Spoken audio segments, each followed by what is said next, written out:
जिनकीर दावतेर जागा इशारा अमिता के देगी दुआए मदीना।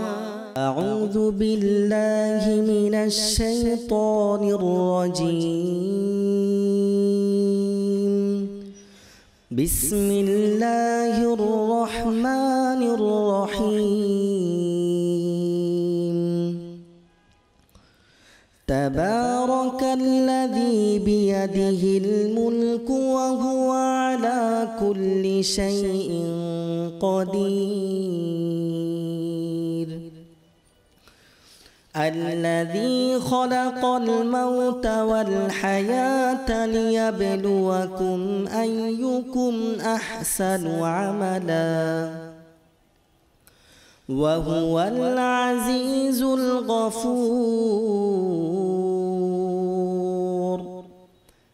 الذي خلق 7 سماوات طباقا ما ترى في خلق الرحمن من تفاوت فارجع البصر هل ترى من فطور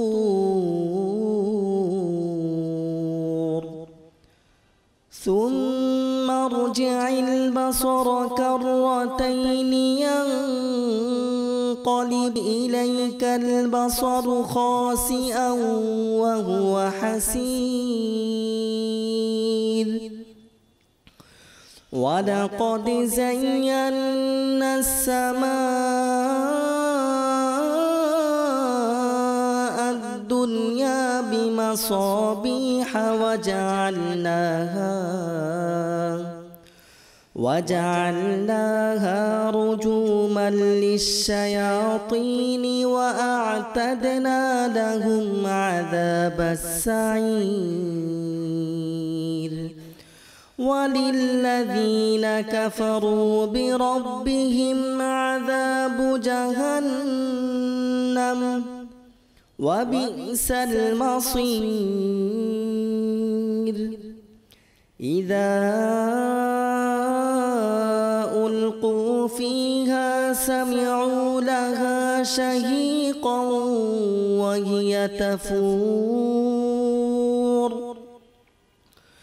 تكاد تميز من الغيظ كلما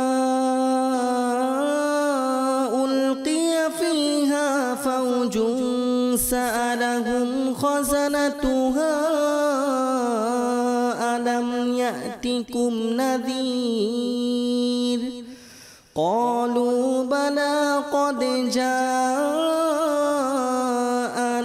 نذير فكذبنا وقلنا ما نزل الله من شيء إن أنتم إلا في ضلال كبير. وقالوا لو كنا نسمع أو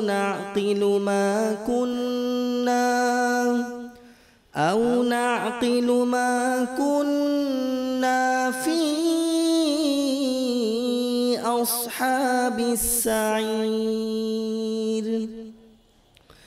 فاعترفوا بذنبهم فسحقا لأصحاب السعير. إن الذين يخشون ربهم بالغيب لهم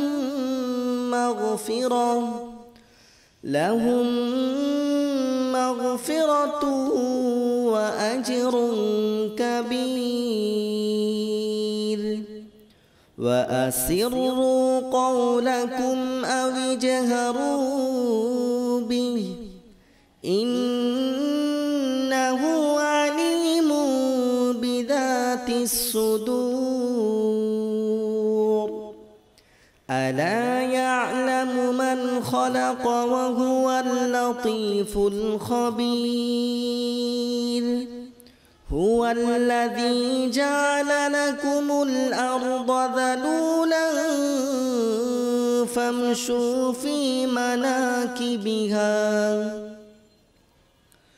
فامشوا في مناكبها وكلوا من رزقه وإليه النشور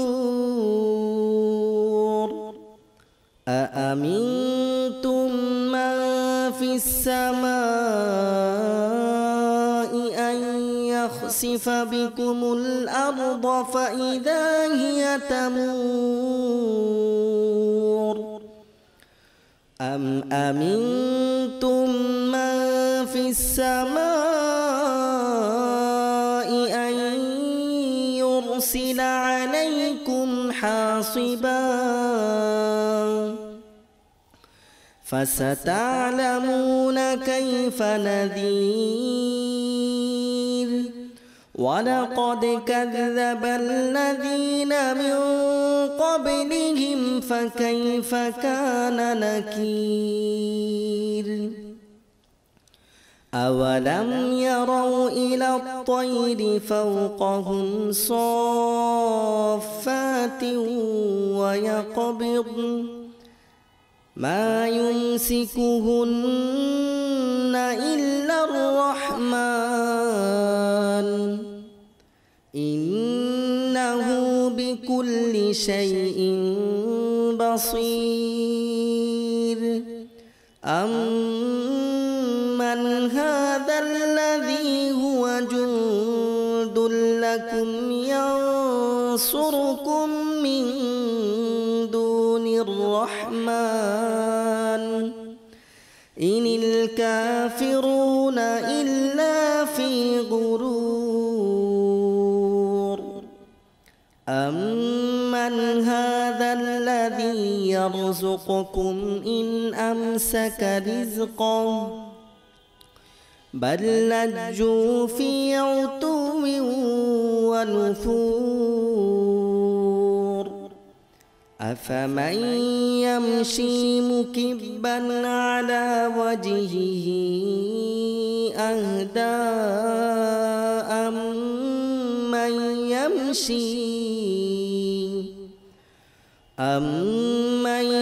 يمشي سويا على صراط مستقيم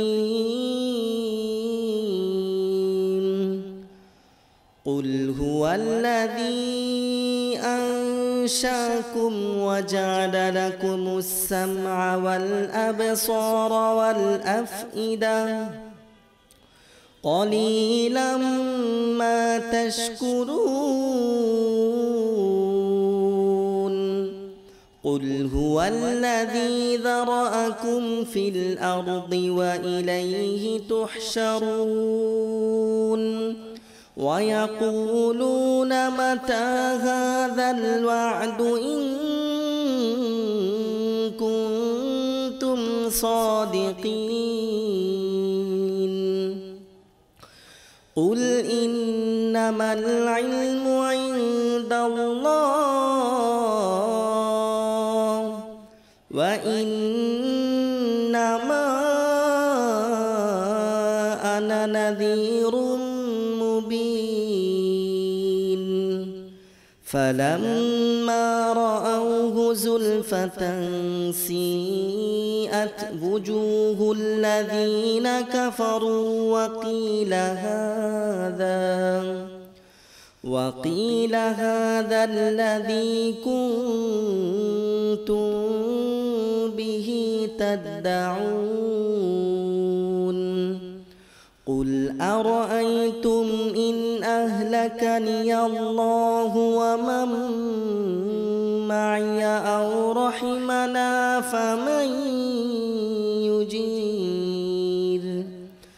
فمن يجير الكافرين من عذاب أليم قل هو الرحمن آمنا به وعليه توكلنا فستعلمون من هو في ضلال مبين قل أرأيتم إن أصبح ماؤكم غورا فمن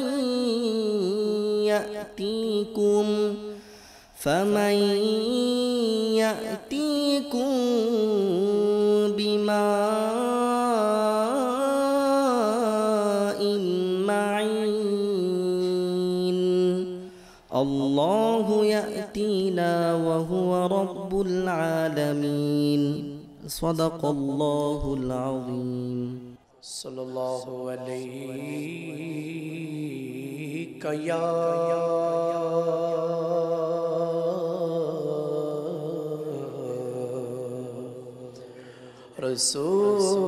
رسول الله وسلم عليك يا حبيب الله صلى الله عليك يا رسول الله وسلم عليك يا حبيب الله महबूब की महफिल को महबूब सजाते हैं आते हैं वही जिनको मेरे सरकार बुलाते हैं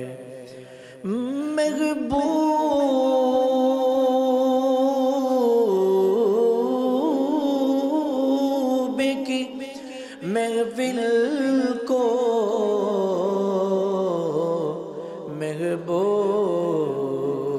सजाते हैं आते हैं वही जिनको मेरे सरकार बुलाते हैं पुर सल्लल्लाहु अलैहि या रसूल अल्लाह वसल्लम अलैका या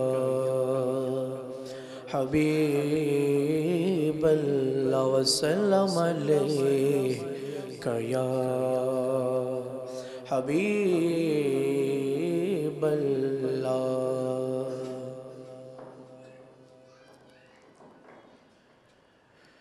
प्रियो नबी তুমি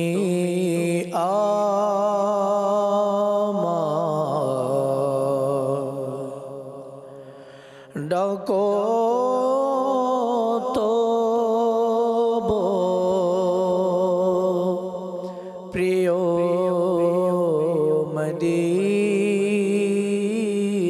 মদিনায় প্রিয় নবী তুমি আমায় ডাকো তবু প্রিয় মদিনায় কেটে যায় দিন আমার আশায় ডাকো তবু প্রিয় মদিনা বলবো এসে তবু দারে দুঃখ আমার নবী তোমারে বলবো এসে তবু দারে দুঃখ আমার নবী তোমার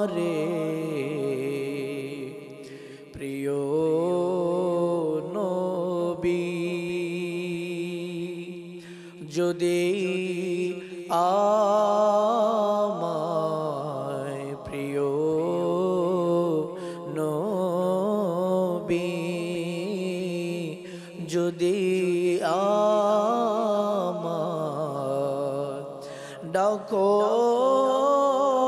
তবু প্রিয় মদিনায় কেটে যায় দিন আমার আশায় ডাকো তবু প্রিয় মদিনায় কত হাজি প্রিয় মদিনায় ওগো নবী যায় চলে যায় কত হাজি প্রিয় মদিনায় ওগো নবী যায় চলে যায় খোদার দোহাই দিলাম তোমায় খোদার দোহাই দিলাম তোমায় ডাকো তবু প্রিয় মদিনায় কেটে যায় দিন আমার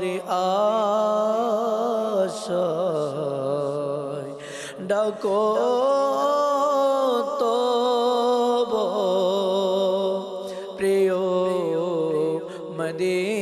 মদিনায় জলে ভেজা নয়নে আমার কাঁদিয়া আমি বিরহে তোমার জলে ভেজা নয়নে আমার কাঁদিয়া আমি বিরহে তোমার দয়াল নবী তুমি আমায় দয়াল নবী তুমি আমায় ডাকো তবু প্রিয় মদিনায় প্রিয় নবী তুমি আমায় ডাকো তবু প্রিয় মদিনায় কেটে যায় দিন আমার আশায় ডাকো তবু প্রিয় মদিনায়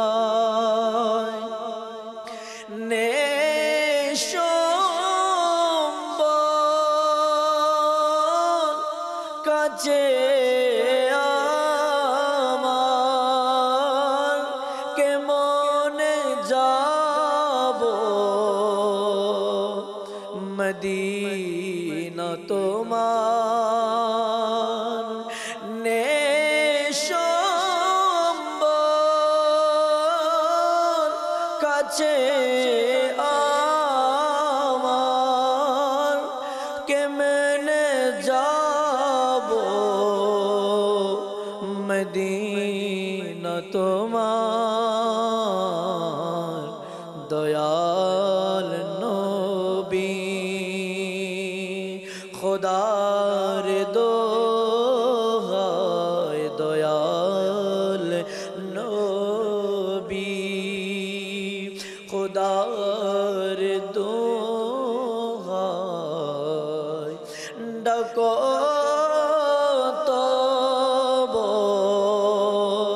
প্রিয় মদিনায় কেটে যায় দিন আমার আশায় ডাকো তব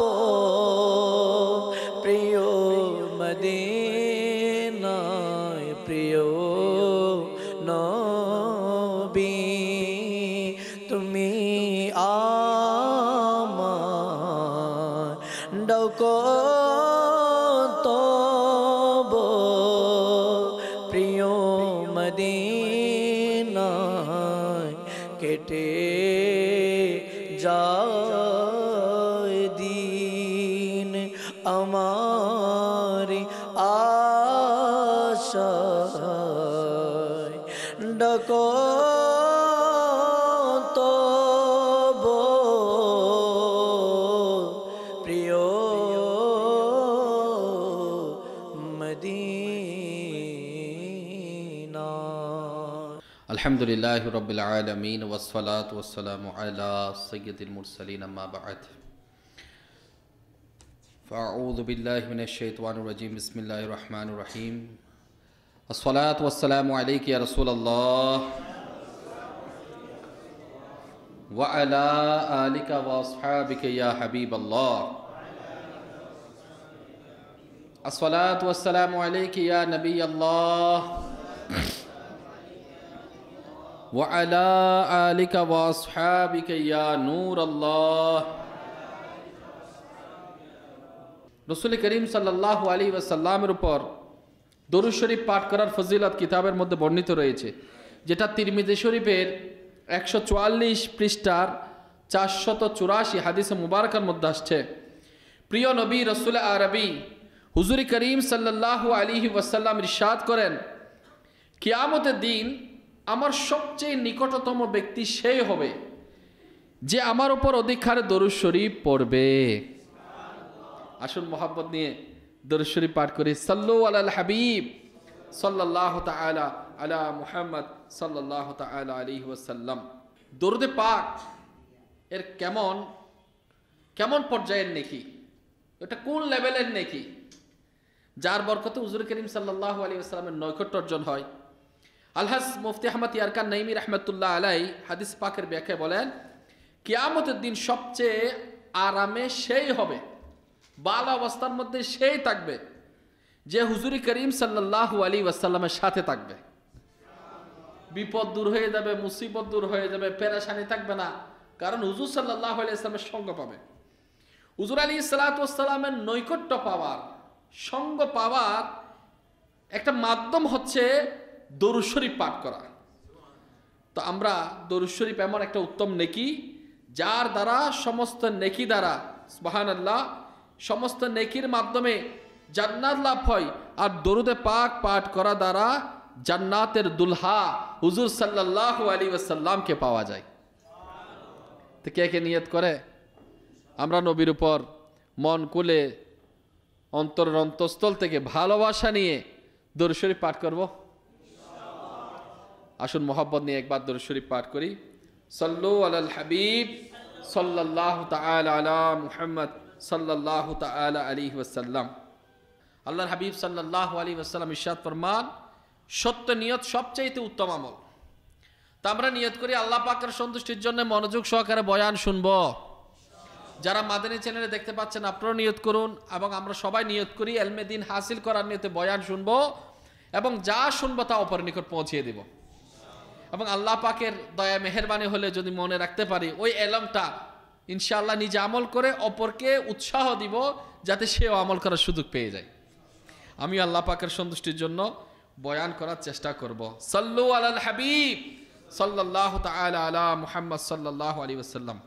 আজ একটি অনন্য অদ্ভুত ঈমান উদ্দীপক ঘটনা আমরা শুনব, যা নিয়ে আমি উপস্থিত হয়েছি আপনাদের সম্মুখে।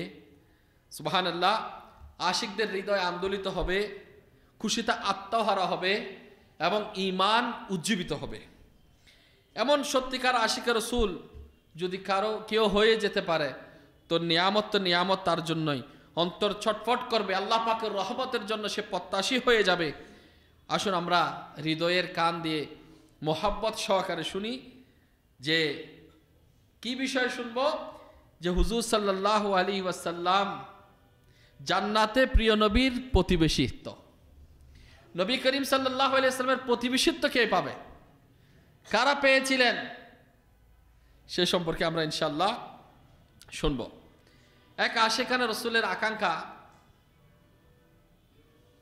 যেটা সাহাবায়ে কেরামের ছিল, আমাদেরও আশা, যদি আমরা যদি আমার নবী সাল্লাল্লাহু আলাইহি ওয়াসাল্লামের সাথে জান্নাতের মধ্যে আমরা নবীর প্রতিবেশী হিসেবে যদি আমরা আল্লাহ পাক কবুল করে, কতই না উত্তম হবে। আমাদের প্রিয় নবী সাল্লাল্লাহু আলাইহি ওয়াসাল্লামের শাফাআতের মাধ্যমে জান্নাত তো পাওয়া যাবে, জান্নাত তো নিয়ামত পাওয়া যাবে, কিন্তু যদি হুজুর করিম সাল্লাল্লাহু আলাইহি ওয়াসাল্লামের প্রতিবেশী হওয়ার সৌভাগ্য নসিব হয়ে যায়, এই আকাঙ্ক্ষা যদি পূরণ হয়ে যায়, সে কতই না উত্তম, সে কতই না বরকতওয়ালা, সে কতই না নিয়ামতওয়ালা। তা আমরাও আজকে শুনবো হুজুর করিম সাল্লাল্লাহু আলাইহি ওয়াসাল্লাম এর প্রতিবেশিত্ব অর্জনের সুসংবাদ। কাদের কে শুনতে পেয়েছে এদের মধ্যে থেকে আমরা শুনবো ইনশাআল্লাহ কিছু। এবং শোনার আগে নিয়ত করি আমরাও ওই আমলগুলা আল্লাহর হাবিব সাল্লাল্লাহু আলাইহি ওয়াসাল্লাম যে নির্দেশনা দিয়েছে সেটার উপর আমরা আমল করব। ঈমান উদ্দীপক ঘটনা শোনাবো, এরপরে বয়ানের শেষের দিকে ওই আমলগুলো ইনশাআল্লাহ আপনাদের সম্মুখে বর্ণনা করব। তো যারাই আছেন মনোযোগ সহকারে থাকবেন, যাতে অমনোযোগ হয়ে এদিক সেদিক চলে গেলে তো আমরা সে আমল থেকে বঞ্চিত হয়ে যেতে পারি। হযরতে রাবিয়া আসলামী রাদিয়াল্লাহু আনহু, ইনি হলেন সাহাবিয়ে রসুল এবং তিনি আসহাবে সুফফাদের অন্তর্ভুক্ত ছিলেন। হুজুর করিম সাল্লাল্লাহু আলাইহি ওয়াসাল্লামের খাদিম ছিলেন। সফর ও অবস্থানে হুজুর করিম সাল্লাল্লাহু আলাইহি ওয়াসাল্লামের সাথে থাকার সৌভাগ্য লাভ করতেন। তিনি বলেন, আমার প্রিয় নবী মক্কি মাদানী মুস্তাফা সাল্লাল্লাহু আলাইহি ওয়াসাল্লাম এর হুজরা শরীফের নিকটে রাত কাটাতাম, যাতে উযু করার জন্য আমি পানি এবং মিসওয়াক এবং প্রয়োজন হলে তা যেন হুজুর সাল্লাল্লাহু আলাইহি ওয়াসাল্লামের সমীপে আমি দিতে পারি। এই আমলটা আমার করার সৌভাগ্য অর্জন। হুজুর সাল্লাল্লাহু আলাইহি ওয়াসাল্লামের অভ্যাস ছিল রাতের বেলায় যখন জাগ্রত হতেন তখন পড়তেন সুবহানাল্লাহি রাব্বিল আলামিন, আর পড়তেন সুবহানাল্লাহি ওয়া বিহামদিহি। একবার ঘটনা হলো হুজুর করিম সাল্লাল্লাহু আলাইহি ওয়াসাল্লাম ঘুম থেকে জেগে উঠলেন, তখন আমি উযুর জন্য পানি এবং মিসওয়াক নিয়ে উপস্থিত হলাম। মিসওয়াক এবং পানি নিয়ে উপস্থিত হলাম। আমার এই খেদমত দেখে তার দয়ার সাগরের মধ্যে জোয়ার এসে গেল। দাতাদের দাতা হুজুর করিম সাল্লাল্লাহু আলাইহি ওয়াসাল্লামের দয়ার দরজা খুলে গেল। ইরশাদ করলেন, হে রাবিয়া চাও। খাদমত করতেছে, পানি এনে দিল হুজুর, এই যে মিসওয়াক সমীপে পেশ করলো, আল্লাহর নবী খুশি হয়ে গেল, জোয়ার আসলে, হে রাবিয়া চাও। তা আমি আরজ করলাম, অর্থাৎ ইয়া রাসূলুল্লাহ সাল্লাল্লাহু আলাইহি ওয়াসাল্লাম, আমি জান্নাতে আপনার প্রতিবেশিত্ব প্রার্থনা করছি, আমি জান্নাতে আপনার প্রতিবেশী হিসেবে থাকতে চাই, যেটা মুসলিম শরীফের মধ্যে আসছে। চাওয়ার ক্ষেত্রে তো রাবিয়া রাদিয়াল্লাহু তাআলা আনহু সবকিছুই চেয়ে নিয়েছেন। জান্নাতে জান্নাত চাই না, জান্নাতে নবীর সাথে নবীর প্রতিবেশিত্ব চাইছে। কত বড় চাওয়া! আল্লাহু আকবার। হুজুর সাল্লাল্লাহু আলাইহি ওয়াসাল্লাম দানশীলতার প্রতীক, তার দানের শানই অনন্য। তাহলে সর্বোচ্চ লেভেলের জিনিসটা যখন চাইয়ে ফেলছে, তার চেয়ে দিব আর কি, এটা বলতে পারতো। কিন্তু হুজুর সাল্লাল্লাহু আলাইহি ওয়াসাল্লাম কি করলেন? রাবিয়া যখন জান্নাতে নবীর প্রতিবেশিত্ব প্রার্থনা করেছিলেন, তখন নবী করিম সাল্লাল্লাহু আলাইহি ওয়াসাল্লাম ইরশাদ করলেন, আর কিছু কি চাও? সর্বোচ্চ জিনিসটা নিয়ে নিচ্ছে, প্রার্থনা করেছে, অ্যাপ্লিকেশন দিয়ে দিছে, এখন কবুল হবার সময়, অ্যাপ্রুভাল নেওয়ার সময়। আল্লাহ রসুল বলে, আর কিছু কি চাও? কেমন নবী, আল্লাহু আকবার। তখন বললেন, আরজ করলেন, এটিই কাম্য। প্রিয় ইসলাম এরা হযরতে রাবিয়া রাদিয়াল্লাহু তাআলা আনহু আরজ করলেন, ইয়া রাসূলুল্লাহ সাল্লাল্লাহু আলাইহি ওয়াসাল্লাম, এটাই চাওয়া যে জান্নাতে আপনার প্রতিবেশিত্ব যেন নসিব হয়ে যায়। এতে করে নবী করিম সাল্লাল্লাহু আলাইহি ওয়াসাল্লাম ইরশাদ করলেন, নিজের উপর অধিক হারে সিজদা করে আমাকে সাহায্য করো। যারা সিজদা অবস্থায় থাকে, যারা আল্লাহ পাকের জন্য বেশি পরিমাণে সিজদা করে, তাদেরকে আল্লাহ পাক কবুল করেন। তো রাবিয়াকে জানিয়ে দিল, হে রাবিয়া, তুমি কি করো? অধিক হারে সিজদা করে আমাকে সাহায্য করো। প্রিয় ইসলামী ভাইরা, এই ঈমান উদ্দীপক ঘটনা থেকে আমরা অনেক কিছু শিখতে পারি। যেমন একটি বিষয় আমরা শিখতে পারলাম যে হুজুর সাল্লাল্লাহু আলাইহি ওয়াসাল্লাম হলেন পরিপূর্ণ ক্ষমতার অধিকারী। ক্ষমতা না থাকলে কেমনে বলে যে আমার কাছে চাও? ক্ষমতা না থাকলে কি বলতে পারে? ক্ষমতা না থাকলে কি বলার সুযোগ আছে? ক্ষমতা আছে বিদায় বলল, তুমি আমার নিকট চাও। হুজুর সাল্লাল্লাহু আলাইহি ওয়াসাল্লামকে প্রদান করা হয়েছে। যাকে ইচ্ছা, যখন ইচ্ছা, যেভাবে ইচ্ছা, আল্লাহর মর্জি মোতাবেক আল্লাহর হাবিব সাল্লাল্লাহু আলাইহি ওয়াসাল্লাম দান করতে থাকেন।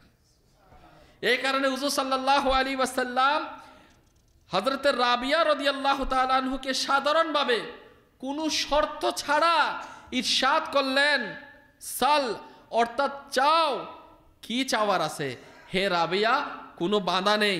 আমার নিকট দুনিয়া চাও, আখিরাত চাও, ধন সম্পদ চাও, দীর্ঘ জীবন চাও, সুখ শান্তি চাও, সম্মান ও মর্যাদা চাও, জান্নাত চাও, আল্লাহ পাকের নৈকট্য চাও, যা চাইবে পেয়ে যাবে। নিঃসন্দেহে এমন উন্মুক্ত অফার, এমন প্রস্তাব তিনি দিতে পারেন যার নিকট পূর্ণ ক্ষমতা রয়েছে। আর হুজুর করিম সাল্লাল্লাহু আলাইহি ওয়াসাল্লাম হযরতে রাবিয়া রাদিয়াল্লাহু তাআলা আনহুকে যখন এই প্রস্তাব দিলেন, তখন এই বিষয়টি প্রমাণ হয়ে যায় যে আল্লাহ পাক তাকে সর্বময় ক্ষমতা প্রদান করেছেন যে যা ইচ্ছে, যাকে ইচ্ছে, যখন ইচ্ছে, যেভাবে ইচ্ছে দান করেন। তাহলে নবীর দরবারে চাওয়া যায় কিনা? সাহাবায়ে কেরাম চেয়েছেন। প্রিয় ইসলামী ভাইরা, হযরতে রাবিয়া রাদিয়াল্লাহু তাআলা আনহুর ঘটনার মাধ্যমে আরেকটা বিষয় আমরা শিখলাম, নবীর দরবারে হুজুর আলাইহিস সালাতু ওয়াস সালামের চাওয়ার ক্ষেত্রে লজ্জা করা, সংকোচ করা এটা উচিত নয়। এটি দুনিয়ার কোনো বাদশা নয়, এটি দুনিয়ার কোনো বড় ধনীদের নিকট যেটা হয়ে থাকে সেরকম কোনো কিছু নয়। দুনিয়ার ধনী হলে একটু চিন্তা ভাবনা আসে, ভাবতে একটু চিন্তিত হতে হয়, ভয় লাগে, সংকোচ বোধ হয়। এটাতে এমন জিনিস নাই। ইনি তো উভয় জাহানের বাদশাহ, ইনি তো দয়ালু নবী, ইনি তো দরদি নবী। তো প্রিয় নবীর দরবার হলো সবচেয়ে বড় দানশীল দরবার। এখানে কিছু চাইতে গেলে সংকোচ হয় না, লজ্জা পেতে হয় না, এই ভয় হয় না যে এই জিনিস চাইলে পাবো কিনা, এরকম কোনো সংকোচবোধ থাকতে পারে না। যেটা চাই সেটা পাওয়া যায়। দেখুন হযরতে রাবিয়া রাদিয়াল্লাহু তাআলা আনহু চেয়েছিলেন, বিনা সংকোচে চেয়েছিলেন। কি কি চেয়েছিলেন? ঈমানের উপর মৃত্যু। কেননা যার মৃত্যু ঈমানের উপর হয়নি সে জান্নাতে যেতেই পারবে না। নেকি করার তৌফিক চাইলেন, কেননা জান্নাতে প্রবেশ অধিকার আল্লাহ পাকের রহমতে অর্জিত হয়, কিন্তু সেখানে উচ্চ মর্যাদা নেক আমলের ভিত্তিতে অর্জিত হয়।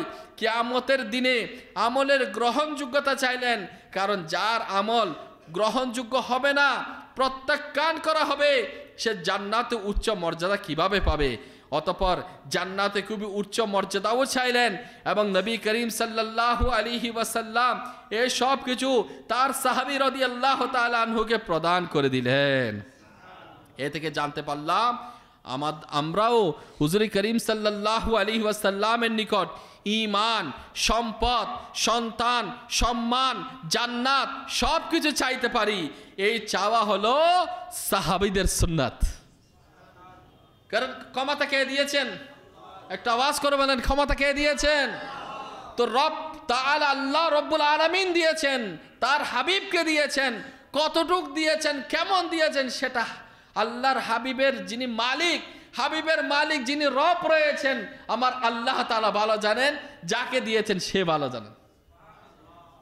তো যার কাছে আছে সেই দিতে পারে, না থাকলে কি দিতে পারে? আর যা কিছু দেয় আল্লাহ তাআলার ক্ষমতা বলেই দেয়।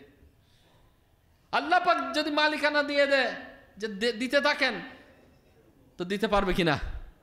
দিতে পারবে? পারবে ইনশাআল্লাহ তাআলা। আমরা প্রিয় নবীর দরবার থেকে যা ইচ্ছা চাইতে পারি।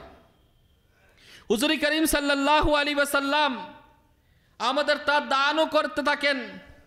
কিন্তু বিচক্ষণতা এটাই যে চাওয়ার একটি ধরন রয়েছে। মানুষ চাইতে জানতে হবে আমি কিভাবে চাইবো, কোন পদ্ধতি অনুসরণ করে চাইবো, কোন জিনিসটা চাইবো।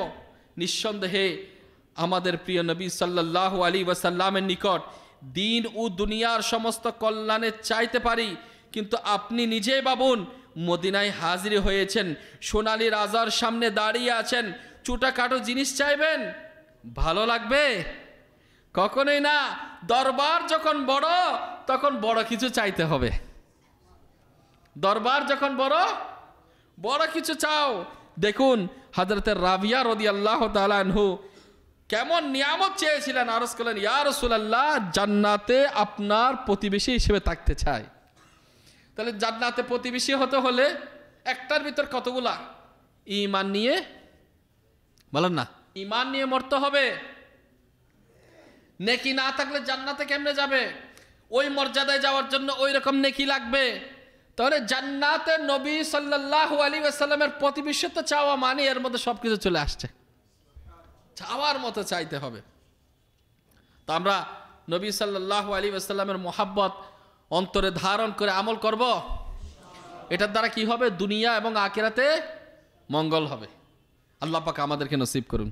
আমরা আমাদেরকে আল্লাহ পাক রব্বুল আলামিন হুজুর করিম সাল্লাল্লাহু আলাইহি ওয়াসাল্লামের দরবারে বারবার যাওয়ার সৌভাগ্য নসিব করুন। নিঃসন্দেহে দিন ও দুনিয়ার সকল কল্যাণ আমাদের প্রিয় নবী সাল্লাল্লাহু আলাইহি ওয়াসাল্লামের সদকাতে পেয়ে থাকি। ভবিষ্যতে যা কিছু পাবো নবী করিম সাল্লাল্লাহু আলাইহি ওয়াসাল্লামের সদকাতেই পাবো। তবে আমাদের উচিত যে অন্তরে শুধুমাত্র একটি আকাঙ্ক্ষাই রাখুন, জান্নাতে আমি আমার নবীর প্রতিবেশী হতে চাই।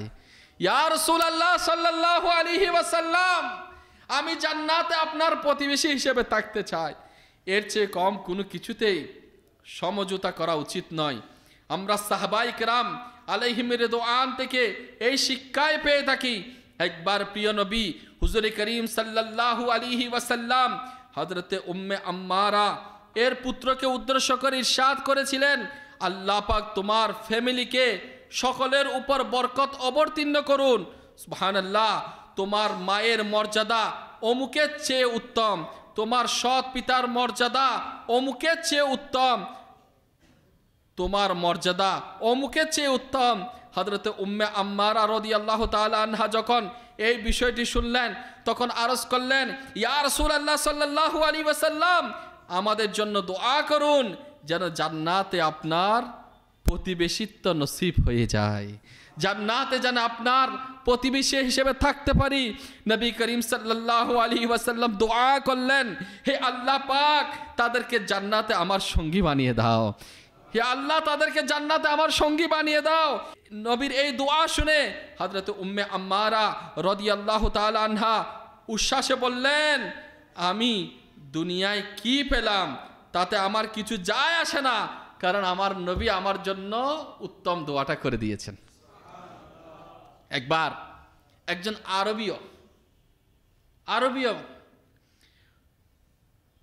আরবীয় ব্যক্তি হুজুর করিম সাল্লাল্লাহু আলাইহি ওয়াসাল্লামের দরবারে উপস্থিত হলো। দয়ার সাগর যা সব সময় জোশের মধ্যে থাকেন, ওই সময় জোশের মধ্যে ছিল। হুজুর করিম সাল্লাল্লাহু আলাইহি ওয়াসাল্লাম ইরশাদ করলেন, হে আরবী, যা চাও চেয়ে নাও, যা চাও চেয়ে নাও। সাহাবাই কেরাম আলাইহিম রিদওয়ান বললেন, আমাদের তার সৌভাগ্যের প্রতি ঈর্ষা হচ্ছিল যে কত বড় প্রস্তাব হয়ে গেল, কত বড় প্রস্তাব হয়ে গেল। আমরা ভাবছিলাম যে সে জান্নাত নিয়ে নিবে, আর ব্যক্তি কি নিয়ে নিবে, অফার তো পেয়েছে, হয়তো সে জান্নাত নিয়ে নেবে। কিন্তু সে আরবি আরজ করলে, ইয়া রাসূলুল্লাহ সাল্লাল্লাহু আলাইহি ওয়াসাল্লাম, আমার বাহন অর্থাৎ উট এবং ঘোড়া ইত্যাদি চাই। সে কি চাই, বাহন চাই। ইরশাদ করলেন, তোমাকে বাহন দেওয়া হলো, যাক আরবি যা কিছু চাইলো তা সবই তাকে দিয়ে দেওয়া হলো। এরা মনে করেছিল জান্নাত চাইবে, সে উট চাই, উটের মালামাল চাই, সফরের মালামাল চাই, তো তাকে সব কিছু দেওয়া হলো। এবার প্রিয় নবী সাল্লাল্লাহু আলাইহি ওয়াসাল্লাম ইরশাদ করলেন, আরবির চাওয়া এবং বনি ইসরাইলের বৃদ্ধার চাওয়ার মতো কত পার্থক্য, ডিফারেন্স অনেক। এই আরবি ব্যক্তিটার চাওয়া এবং বনি ইসরাইলের বৃদ্ধার চাওয়ার মধ্যে ডিফারেন্স অনেক, পার্থক্য অনেক। অতঃপর নবী করিম সাল্লাল্লাহু আলাইহি ওয়াসাল্লাম বনি ইসরাইলের বৃদ্ধার ঘটনা বর্ণনা করলেন। এই ব্যক্তি যা জিনিসগুলো চাইল, আর বনি ইসরাইলের বৃদ্ধা, তাহলে সে কি চাইল? আল্লাহর হাবিব সাল্লাল্লাহু আলাইহি ওয়াসাল্লাম বর্ণনা করছেন, যার শানও যেরকম, যখন মূসা আলাইহিস সালাতু ওয়াস সালাম বনি ইসরাইলকে সাথে নিয়ে মিশর দিকে চলে যাচ্ছিলেন, তখন আল্লাহ পাকের পক্ষ থেকে নির্দেশ এলো, হযরত ইউসুফ আলাইহিস সালাতু ওয়াস সালামের দেহ মোবারকও তাদের সঙ্গে নিয়ে নিন। সফরে যাচ্ছেন, বনি ইসরাইলদেরকে নিয়ে কোথায়? মিশরের দিকে চলে যাচ্ছিলেন। তো আল্লাহ পাক নির্দেশ দিলেন ইউসুফ আলাইহিস সালাতু ওয়াস সালামের দেহ মোবারকও যাতে তাদের সাথে কি করে, নিয়ে নেন। হযরত ইউসুফ আলাইহিস সালাতু ওয়াস সালাম দুনিয়া থেকে বিদায় নেওয়ার পর শতাব্দী অতিবাহিত হয়ে গেল, 100 বছর অতিবাহিত হয়ে গেল। তাকে নীল নদীর মাঝখানে দাফন করা হয়েছিল। অতএব 100 বছর পর কেউ জানতো না যে হযরত ইউসুফ আলাইহিস সালাতু ওয়াস সালামকে কোথায় দাফন করা হয়েছিল। শুধু একজন বৃদ্ধা ওই জায়গা সম্পর্কে জানতো যেখানে হযরত ইউসুফ আলাইহিস সালাতু ওয়াস সালামকে দাফন করা হয়েছে। মূসা আলাইহিস সালাতু ওয়াস সালাম ওই বৃদ্ধা ওই জায়গা সম্পর্কে জানতো। ওকে জিজ্ঞাসা করলেন, আপনি কি জানেন হযরত ইউসুফ আলাইহিস সালাতু ওয়াস সালামের কবর কোথায়, ইনাকে কোথায় দাফন করা হয়েছে? ওই বৃদ্ধা বলল, জি হ্যাঁ আমি জানি। বলেন, আমাকে বলো তাড়াতাড়ি। বলল, আল্লাহ পাকের শপথ করে বলছি, আল্লাহ পাকের শপথ, যতক্ষণ আপনি আমার চাহিদা পূরণ করবেন না ততক্ষণ আমি কিছুই বলবো না। কার সাথে কথা বলে?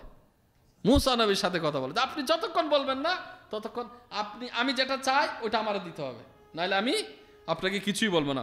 মূসা আলাইহিস সালাতু ওয়াস সালাম বললেন, চান, কি চাওয়ার আছে আপনাকে দেওয়া হবে। ওই বৃদ্ধা বুদ্ধিমতী ছিল, বলল, আমি আপনার সাথে জান্নাতের প্রতিবেশী হতে চাই, আমি জান্নাতে আপনার প্রতিবেশী হতে চাই।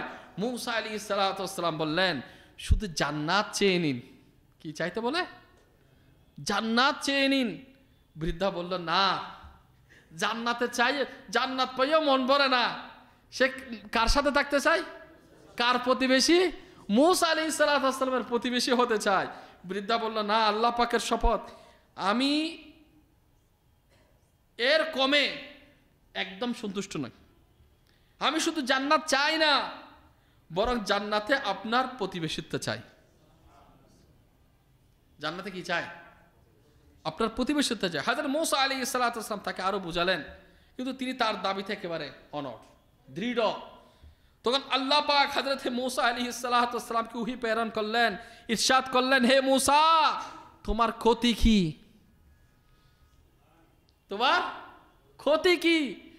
চাইতেছে আল্লাহর নবীদেরকে আল্লাহ তাআলা কেমন দিয়েছেন, কেমন পাওয়ার দিয়েছেন। আমার নবীর শান তো অনেক ঊর্ধ্বে।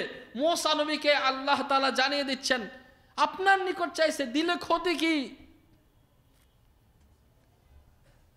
যা চেয়েছে তাই দিয়ে দিন। আল্লাহ তো বলে না আমি দেব, মূসাকে তো এটা শিখাই দেন নাই যে আমার দরবারে চাইতে বলে, এটা বলে নাই। বললেন আপনার কাছে যা চাইছে তাই দিয়ে দিন, তাহলে শুধু দয়ালু নবী সাল্লাল্লাহু আলাইহি ওয়াসাল্লাম জান্নাত দিবেন। এটা তো অনেক ঊর্ধ্বে। মূসা নবীর কাছে আসছে, আল্লাহ তাআলা মূসা নবীকেও শিখাই দিচ্ছে যে জান্নাত দিয়ে দিন।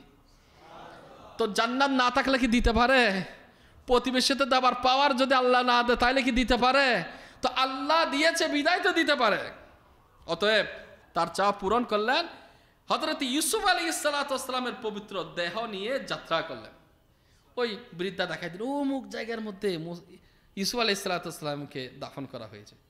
ওনাকে সহকারে কোথায় নিয়ে গেলেন? সফরে যাত্রা করলেন। প্রিয় ইসলামী ভাইরা, মাদানী চ্যানেলের দর্শক শ্রোতা, এটাই হচ্ছে চাওয়ার পদ্ধতি। বৃদ্ধার চিন্তা দেখুন, কেতমত কতটুকু আর প্রার্থনা কতটুকু। কেতমত করেছে কতটুকু আর চাওয়ার সময় চাইছে কতটুকু। এই বর্ণনা থেকে আমরা দুইটা জিনিস শিক্ষা পাই। এক নম্বর, একটি বিষয় তো ওই সাহাবী রাদিয়াল্লাহু তাআলা আনহু এর আমল থেকে শিখলাম।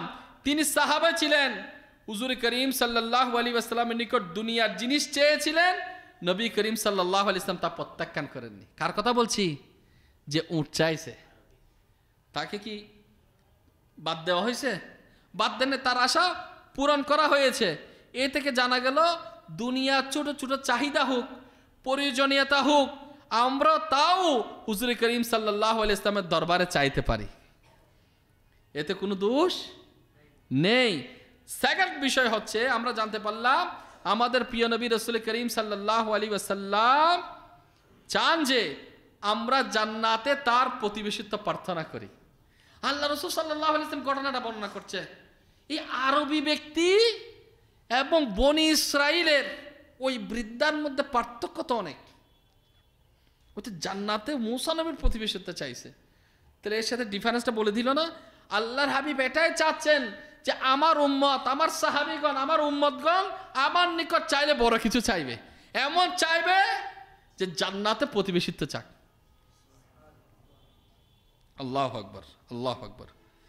তো এগুলো সব কিছু বৃদ্ধার ঘটনা বর্ণনা করে উৎসাহ দিলেন, যখন কিছু চাইবে তখন তাই চাও যা বনি ইসরাইলের বৃদ্ধা চেয়েছিল। বরং একটি বর্ণনায় নবী করিম সাল্লাল্লাহু আলাইহি ওয়াসাল্লাম ইরশাদ করেন, তোমরা কি এটা করতে পারছো না যে যেন বনি ইসরাইলের বৃদ্ধার মতো হয়ে যাও?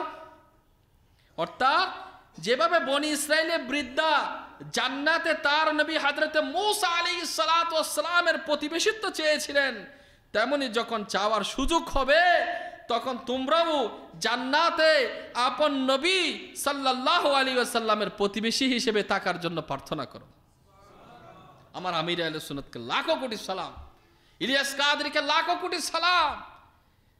আমাদের ফয়জানে সুন্নাতের দরস হয়, দোয়া শিখিয়েছেন, আল্লাহ আমাদেরকে ঈমান ও কমার সাথে শাহাদাতের মত সবুজ গম্বুজের নিচে তোমার প্যারা মাহবুব সাল্লাল্লাহু আলাইহি ওয়াসাল্লামের জালওয়াতে নসিব করো। ঈমানের সাথে মত, ঈমানের সাথে মত, যেখানে সেখানে নয়, সবুজ গম্বুজের ছায়া তলে। জান্নাতুল বাকিতে দাফন, দোয়া শিখিয়ে দিচ্ছে, তোমরা এই দোয়া করো জান্নাতুল বাকিতে দাফনের। আর কি? জান্নাতুল ফেরদৌসে হুজুর করিম সাল্লাল্লাহু আলাইহি ওয়াসাল্লামের প্রতিবেশিত্ব নসিব করো।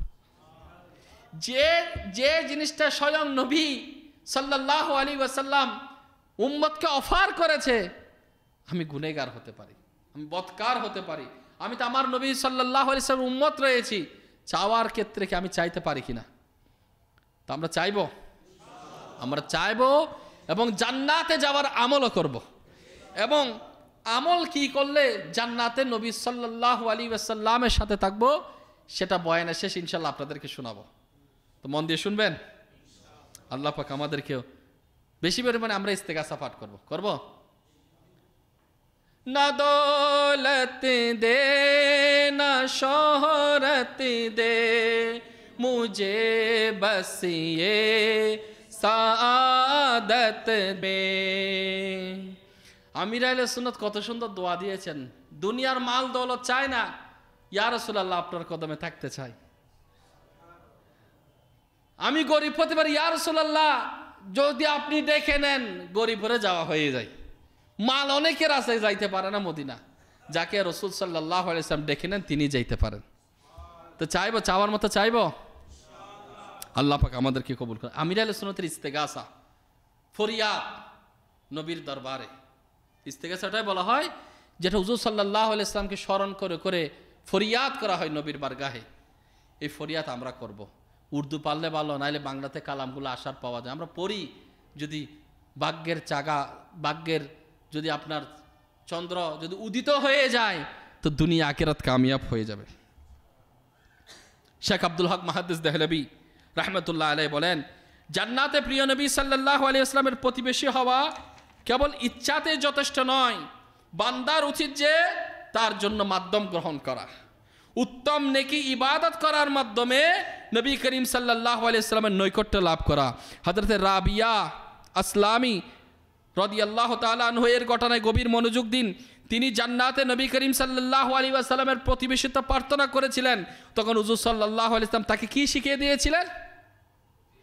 অধিক হারে সিজদা করো, সিজদা করার মাধ্যমে আমাকে সহায়তা করো। তাহলে সিজদা করার তারকিব কে দিয়েছেন? তাহলে আল্লাহ রাসূল সাল্লাল্লাহু আলাইহি ওয়াসাল্লাম অনেক জায়গায় ডাইরেক্ট দিয়ে দিয়েছেন, আবার অনেক জায়গায় তো দিয়েছেন সাথে আমলও শিখিয়ে দিয়েছেন, যাতে আমার উম্মত আমার থেকে চাইবে, সাথে চাওয়ার সাথে সাথে আমলও যাতে বৃদ্ধি করে। তা আমল বৃদ্ধি করব। তো জান্নাতে কে কে যাইতে চাই? জান্নাতে নবীর সাথে কে কে থাকতে চাই? আল্লাহ আপনাদেরকেও কবুল করুক, আমাকেও কবুল করুক। মাদানী চ্যানেলের দর্শক শ্রোতা যারা দেখছে, আল্লাহ সবাইকে কবুল করুক। তো আলহামদুলিল্লাহ, আজকে আমরা শুনব যে কোন আমল করলে জান্নাতে হুজুর করিম সাল্লাল্লাহু আলাইহি ওয়াসাল্লামের প্রতিবেশী হওয়া যায়। এর মধ্যে 1 নম্বর আসছে অধিক হারে সিজদা করা। অধিক হারে কি করা? অধিক হারে সিজদা করা। 2 নম্বর আসছে কন্যা সন্তানের লালন পালন করা। 3 নম্বর আসছে এতিমের লালন পালন করা। এবং 4 নম্বর আসছে বড়দের সম্মান করা, ছোটদের স্নেহ করা। 5 নম্বর আসছে হুজুর করিম সাল্লাল্লাহু আলাইহি ওয়াসাল্লামের সুন্নতের উপর আমল করা। তো ইনশাআল্লাহ আমরা সিজদা করব, কন্যা সন্তান কিংবা বোনকে বোঝা মনে করব না, তাদের সাথে উত্তম আচরণ করব, এতিমের লালন পালন করার সুযোগ খুঁজে বেড়াবো, বড়দের সম্মান করব, ছোটদের স্নেহ করব, আল্লাহর হাবিব সাল্লাল্লাহু আলাইহি ওয়াসাল্লামের সুন্নতের উপর আমল করব। এই আমলগুলো বলে তো দিলাম, তো এগুলা করলে কি হবে? জান্নাতে হুজুর সাল্লাল্লাহু আলাইহি ওয়াসাল্লামের সাথে থাকার, অর্থাৎ প্রতিবেশিত্ব হওয়ার সৌভাগ্য নসিব হবে। এবার আসুন আমরা বিস্তারিত শোনার সৌভাগ্য অর্জন করি, যাতে করে আল্লাহ পাক আমাদেরকেও সুবহানাল্লাহ হুজুর করিম সাল্লাল্লাহু আলাইহি ওয়াসাল্লামের সাথে থাকার সৌভাগ্য নসিব করে। যেমন সুবহানাল্লাহ, কত সহজ আমল অধিক হারে সিজদা করা। আমরা যদি 5 ওয়াক্ত নামাজ ক্যালকুলেট করি, ফরজ, সুন্নত, নফল ইত্যাদি যদি সম্পূর্ণ আদায় করলে 48 রাকাত হয়। প্রতি রাকাতে 2টি করে সিজদা, তাহলে 96টা সিজদা হলো। যদি কেউ তাহাজ্জুদ বেশি নয়, যদি 2 রাকাতও পড়ে, 2 রাকাত করে যোগ করে, তাহলে 100টি সিজদা হয়ে গেল। যদি কি ইশরাক এবং চাষের কমপক্ষে 4 রাকাত যোগ করে, তাহলে 108টা সিজদা হয়ে গেল। যদি 6 রাকাত সালাতুল আওয়াবিনের নামাজ আদায় করে, 120টা সিজদা হয়ে গেল। যদি 2 রাকাত সালাতুত তাওবার নামাজ আদায় করে, তাহিয়াতুল উযু পড়ে, তাহিয়াতুল মসজিদ পড়ে, 2 রাকাত নফল পড়ে, এভাবে করতে করতে মোট সিজদা হয় 132টা। কোরআনুল কারীমের মধ্যে 14টা সিজদার আয়াত রয়েছে। এই 14টি আয়াত পরে যদি 14টা সিজদা করি, তাহলে আমাদের সকল ইচ্ছা পূরণ হবে। দিন ও দুনিয়ার সকল চাহিদা পূরণ হওয়ার জন্য এটা অনন্য ওজিফা রয়েছে। অনুমানিক 10 থেকে 20 মিনিট লাগে সিজদার আয়াত পড়তে, ওই 14টা সিজদার আয়াত। যদি দয়া হয় এগুলো পড়ে নিব, এভাবে মোট 146টা 146 সিজদা হয়ে গেল, যা আমরা একদিনে সহজভাবে আদায় করতে পারি। কত সহজ কাজ, আরামের কাজ। সিজদা করলে আরাম লাগে কিনা, কমফোর্ট ফিল হয় কিনা? আলহামদুলিল্লাহ। তো আমরা আল্লাহ পাকের দয়া করুক, যাতে আমাকে আপনারা সবাইকে এই সিজদার মাধ্যমে আল্লাহ রাসূল সাল্লাল্লাহু আলাইহি ওয়াসাল্লামের প্রতিবেশিত্ব নসিব করে। কোথায়? জান্নাতে। এবার আসুন কন্যা সন্তান লাভ করার ফজিলত। আল্লাহ পাক যাদেরকে কন্যা সন্তান দিয়েছেন এরা বড় সৌভাগ্যের বিষয়। আমার এক ইসলামী ভাই তে বললো আমার 3টা কন্যা সন্তান। কয়টা? 3টা। শুধু 3টা নয়, আমরা যে ভাই ব্রাদার আছি 2 ভাই কি 3 ভাই যা আছে আর কি ঘরের মধ্যে, সব মিলে আমাদের পরিবারে মেয়ে সংখ্যার কন্যা সন্তানের সংখ্যা হলো 9 জন। কোনো ছেলে সন্তান নাই। আচ্ছা আল্লাহ চাইলে দিতে পারে। তিনি বলল 9 জনে দিছে ঠিক আছে, তবে আমরা কেউই অখুশি নয়, আমরা এর মধ্যে খুশি আছি। আমরা কি আছি? খুশি আছি, কারণ দাওয়াত ইসলামের পরিবেশ আমাদেরকে শিখায়। তো আজকে আমরাও কন্যা সন্তানের ফজিলত শুনি, যাদেরকে আল্লাহ তাআলা মেয়ে সন্তান বাড়াই দিছে তারা যাতে মন ছোট না করে, যাতে মন ক্ষুণ্ণ না হয়। কারণ সুবহানাল্লাহ, আল্লাহর হাবিব সাল্লাল্লাহু আলাইহি ওয়াসাল্লামের প্রতিবেশিত্ব পাওয়ার জন্য জান্নাতের মধ্যে আরেকটা আমল হচ্ছে কি, কন্যা সন্তানের ভালোভাবে লালন পালন করা। জন্ম দেওয়া না, জন্মতে পাইলেও তাদেরকে যদি ভর করে, তাদের প্রতি যদি ঘৃণার দৃষ্টিতে তাকায়, তাদেরকে বুঝা মনে করে, তাহলে কি সে জান্নাত হাসিল করতে পারবে? পারবে না। হযরত আনাস বিন মালিক রাদিয়াল্লাহু তাআলা আনহু থেকে বর্ণিত, নবী করিম সাল্লাল্লাহু আলাইহি ওয়াসাল্লাম ইরশাদ করেন, যার 3টা কন্যা আছে সে তাদের ব্যাপারে আল্লাহ পাককে ভয় করে, তাদের লালন পালন করে, তবে সে জান্নাতে আমার সাথে থাকবে। 3 জন কন্যা সন্তান আছে, তাদের যদি ভালোভাবে লালন পালন করে তাহলে কি হবে? সে জান্নাতে আমার সাথে থাকবে। এই কথা ইরশাদ করার সময় হুজুর করিম সাল্লাল্লাহু আলাইহি ওয়াসাল্লাম তার 4টি আঙ্গুলের দিকে ইশারা করেন। আরেকটি আঙ্গুল 2 কন্যার কথা উল্লেখ করা হয়েছে আরেক রাওয়ায়াতের মধ্যে। আর 2টি কন্যার লালন পালন করলো, আমি এবং সে জান্নাতে এইভাবে থাকবে, এইভাবে থাকবে বলে হুজুর করিম সাল্লাল্লাহু আলাইহি ওয়াসাল্লাম তার 2টি আঙ্গুল মোবারক মিলিয়ে ইশারা করলেন। মানে হুজুর সাল্লাল্লাহু আলাইহি ওয়াসাল্লামের সাথে এইভাবে থাকবে। তো কে কে চায়? যাদেরকে আল্লাহ মেয়ে সন্তান যদি সামনে দেয় এবং যাদের আছে, বুঝা মনে করে যাবে? বুঝা মনে করে যাবে?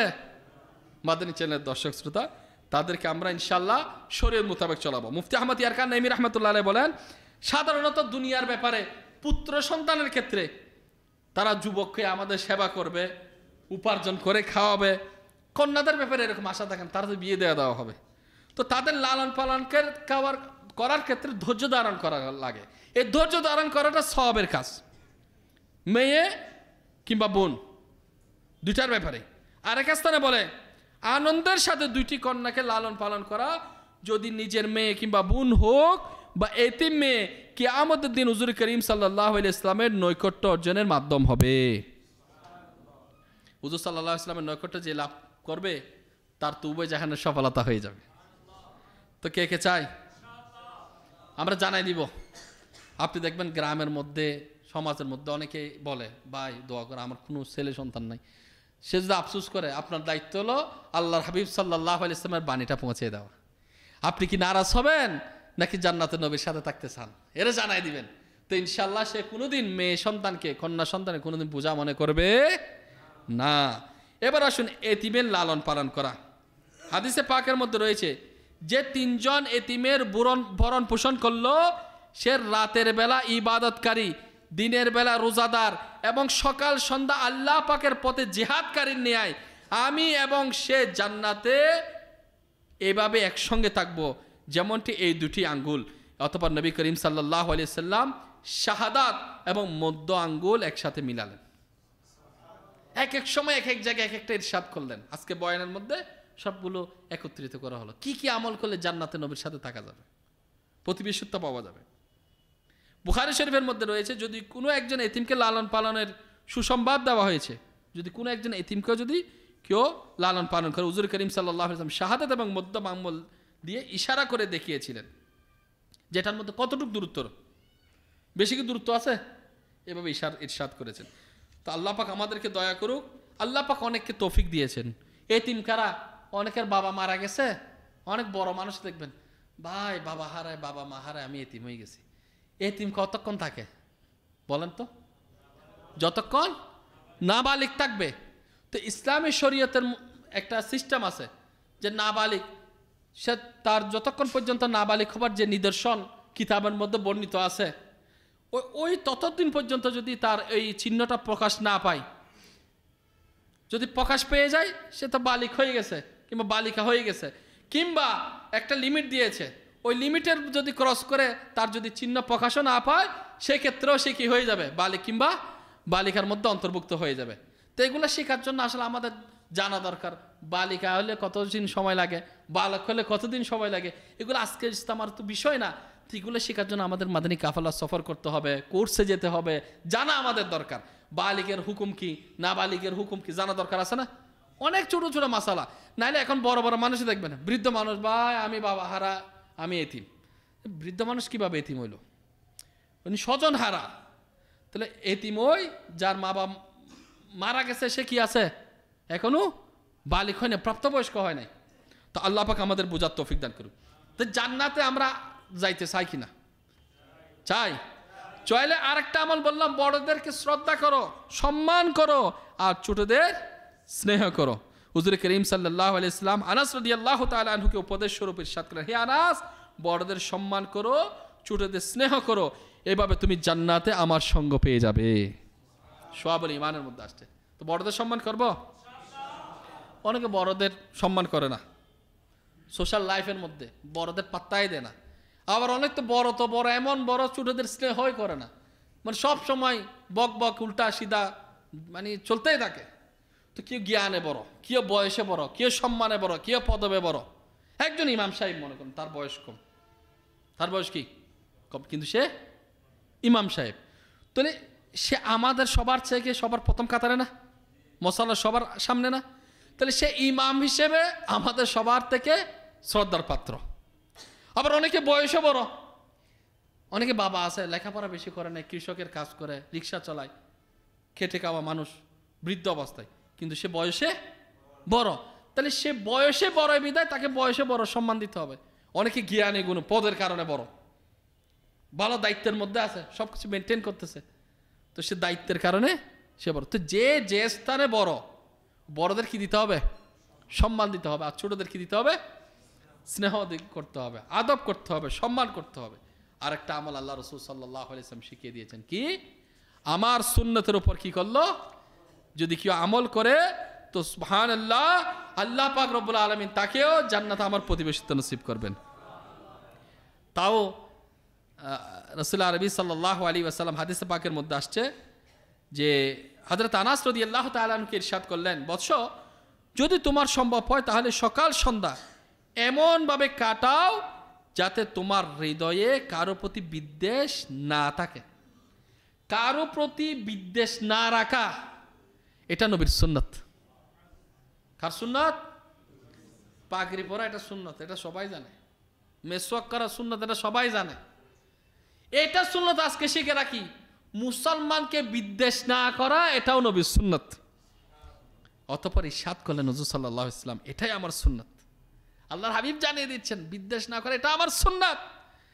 যে আমার সুন্নাতকে ভালোবাসলো সে আমাকে ভালোবাসলো, আর যে আমাকে ভালোবাসলো সে আমার সাথে জান্নাতে থাকবে।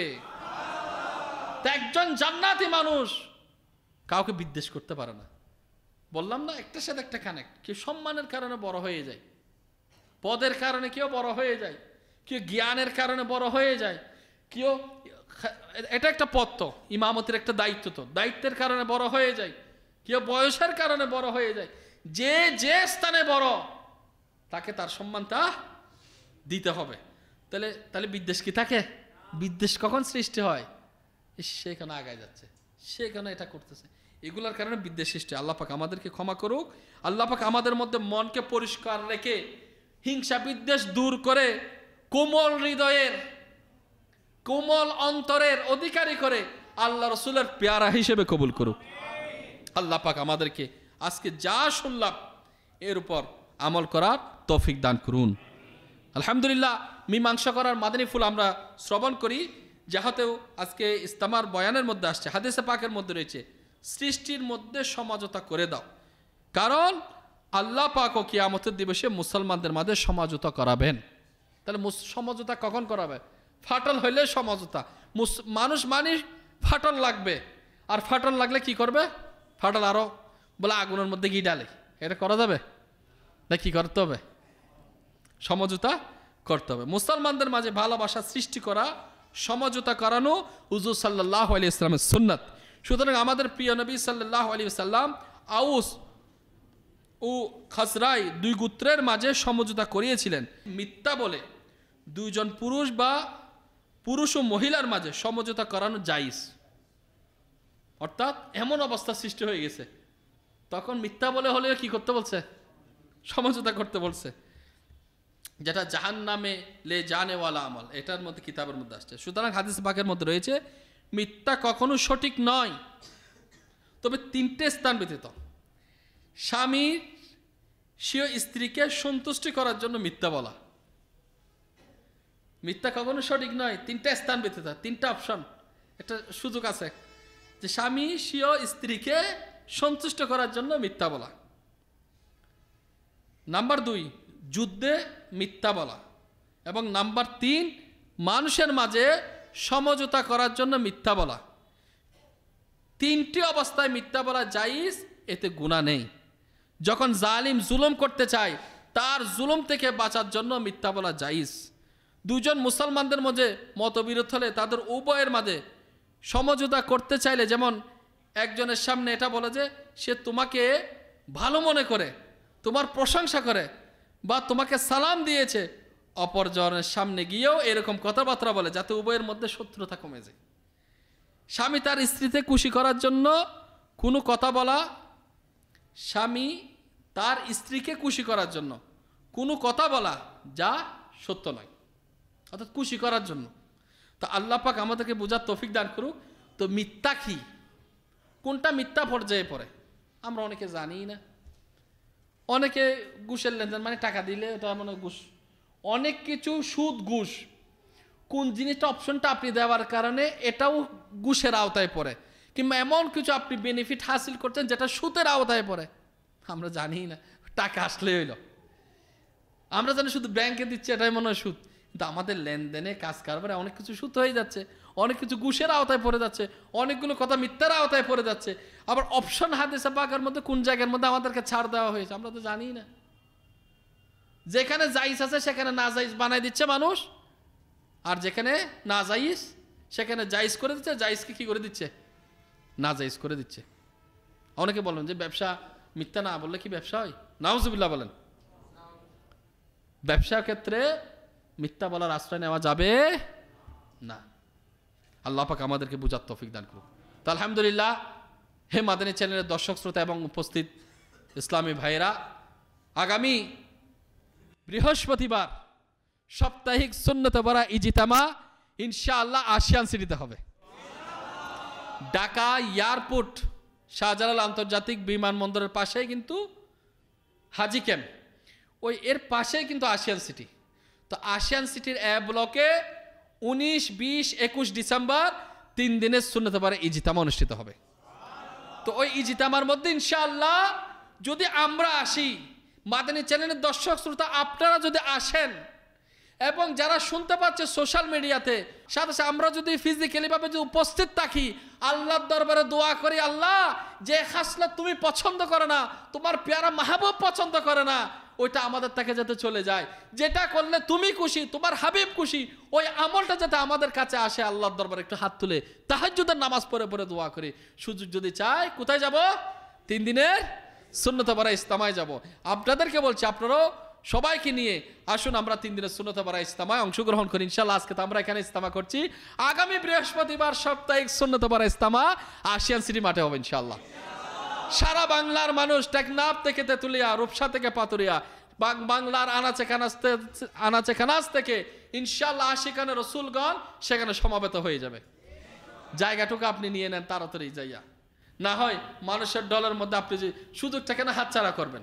আল্লাহ পাক আমরা যা শুনেছি এর উপর আমল করার তৌফিক দান করুন। আলহামদুলিল্লাহ, ফয়জানে রজব কিতাবটা আলহামদুলিল্লাহ মাকতাবাতুল মদিনা প্রকাশ করেছে। আপনাদের জন্য একটা সুসংবাদ, জামাদিল আওয়াল জামাদিউল আখির, তো যেটা জানুয়ারি মাস ঢুকতেছে, প্রবেশ করবে, এই মাসটা শেষ হলে রজব মাসের আগমন হবে। রজব মাসকে হাদিসে পাকের মধ্যে আসছে, রজব মাসকে বীজ বপনের মাস বলা হয়েছে, ইবাদতের বীজ বপনের মাস। রজব চাঁদ খুবই সম্মানিত মাস। তো এই মাসের আমল কি আছে ফয়জানে রজবের মধ্যে পাওয়া যাবে। আমার খাজা গরিবে নামাজ উরুস শরীফে 6 রজবের মধ্যে আছে, সবে মেরাজুন নবী 27 রজবের মধ্যে আছে। রজবের রোজার মধ্যে ফজিলত আর ফজিলত আছে, এত ফজিলত, এত ঘটনা। ইনশাআল্লাহ এই বইটা নেন আপনারা, হাদিয়া দিয়ে সংগ্রহ করবেন। যারা দেখতে পাচ্ছেন অর্ডার করে নেন ইনশাআল্লাহ তাআলা। আল্লাহ পাক দয়া করলে আমরা আমল করার মাধ্যমে ইনশাআল্লাহ দুনিয়া আখিরাতে সফলতা আসবে ইনশাআল্লাহ তাআলা। আল্লাহ পাক আমরা যা শুনেছি আমল করার তৌফিক দান করুন। আসুন সাপ্তাহিক সুন্নাত পারা ইস্তেমায় বরকতময় দরুদ শরীফগুলো দুজানু হয়ে মুহাব্বত সহকারে আমরা পাঠ করি। হযরত সাইয়েদনা আনাস রাদিয়াল্লাহু তাআলা আনহু থেকে বর্ণিত, নবী করিম সাল্লাল্লাহু আলাইহি ওয়াসাল্লাম ইরশাদ ফরমান, যে ব্যক্তি এই দরুদ শরীফ পাঠ করবে সে যদি দাঁড়ানো থাকে বসার পূর্বে, বসা থাকলে দাঁড়ানোর পূর্বে তার গুনাহ ক্ষমা করে দেওয়া হবে। আল্লাহুম্মা সাল্লি আলা সাইয়্যিদিনা ওয়া মাওলানা মুহাম্মাদিন ওয়া আলা আলিহি ওয়া সাল্লিম। যে ব্যক্তি দরুদ শরীফ পড়বে তার জন্য রহমতের 70টা দরজা খুলে দেওয়া হবে। সাল্লাল্লাহু আলা মুহাম্মদ। হযরত আহমদ সাহাবী রাহমাতুল্লাহ আলাইহি কিছু বুজুর্গদের কাছ থেকে বর্ণনা করেন, এই দরুদ শরীফ একবার পাঠ করলে 6 লক্ষ বার দরুদ শরীফ পাঠ করার সওয়াব অর্জন হয়। আল্লাহুম্মা সাল্লি আলা সাইয়্যিদিনা মুহাম্মাদিন আদাদা মা ফি ইলমিল্লাহি সালাতান দাইমাতাম বিদাওয়ামি মুলকিল্লাহ। একদিন এক ব্যক্তি আসলো নবী করিম সাল্লাল্লাহু আলাইহি ওয়াসাল্লাম তাকে নিজের এবং সিদ্দিক আকবর রাদিয়াল্লাহু তাআলার মাঝখানে বসালেন। সাহাবাগণ আশ্চর্য হলেন, ইনি কোন সম্মানিত ব্যক্তি। যখন ইনি চলে গেলেন বলল যে দরুদ শরীফ পড়লে সেভাবেই পড়ে, আল্লাহুম্মা সাল্লি আলা মুহাম্মাদিন কামা তুহিব্বু ওয়া তারদা। নবী করিম সাল্লাল্লাহু আলাইহি ওয়াসাল্লাম ইরশাদ ফরমান, যে ব্যক্তি এভাবে দরুদ শরীফ পাঠ করবে তার জন্য আমার শাফাআত ওয়াজিব হয়ে যাবে। আল্লাহুম্মা সাল্লি আলা মুহাম্মাদিন ওয়া আনজিলহু আল মাকআদা আল মুকাররাবা ইনদাকা ইয়াউমাল কিয়ামাহ। হযরত সাইয়েদনা ইবনে আব্বাস রাদিয়াল্লাহু তাআলা আনহু থেকে বর্ণিত, নবী করিম সাল্লাল্লাহু আলাইহি ওয়াসাল্লাম ইরশাদ ফরমান, এই দোয়া পাঠকারীর জন্য 70 জন ফেরেশতা 1000 দিন পর্যন্ত নেকি সমূহ লিখতে থাকেন। জাযাল্লাহু আন্না মুহাম্মাদান মা হুয়া আহলু। হুজুর সাল্লাল্লাহু আলাইহি ওয়াসাল্লাম ইরশাদ করেন, যে ব্যক্তি এই দোয়া পড়বে 3 বার পড়ে নিল সে যেন সবাই কদর পেয়ে গেল। লা ইলাহা ইল্লাল্লাহু আল হালিমুল কারীম সুবহানাল্লাহি রাব্বিস সামাওয়াতি আস-সাবঈ ওয়া রাব্বিল আরশিল আযীম। লা ইলাহা ইল্লাল্লাহু আল হালিমুল কারীম সুবহানাল্লাহি রাব্বিস সামাওয়াতি আস-সাবঈ ওয়া রাব্বিল আরশিল আযীম। লা ইলাহা ইল্লাল্লাহু আল হালিমুল কারীম সুবহানাল্লাহি রাব্বিস সামাওয়াতি আস-সাবঈ ওয়া রাব্বিল আরশিল আযীম। সাল্লু আলাল হাবিব সাল্লাল্লাহু তাআলা আলা মুহাম্মদ সাল্লাল্লাহু আলাইহি ওয়াসাল্লাম। আসুন প্রিয় ইসলামের ভাইয়েরা, আমরা মদিনা শরীফের দিকে ধ্যান করে করে আমরা 12 বার দরুদ শরীফ পাঠ করে নেই। الصلاة والسلام عليك يا رسول الله، الصلاة والسلام عليك يا حبيب الله، الصلاة والسلام عليك يا نبي الله، الصلاة والسلام عليك يا نور الله، الصلاة والسلام عليك يا رسول الله، الصلاة والسلام عليك يا حبيب الله، الصلاة والسلام عليك يا نبي الله، الصلاة والسلام عليك يا نور الله، الصلاة والسلام عليك يا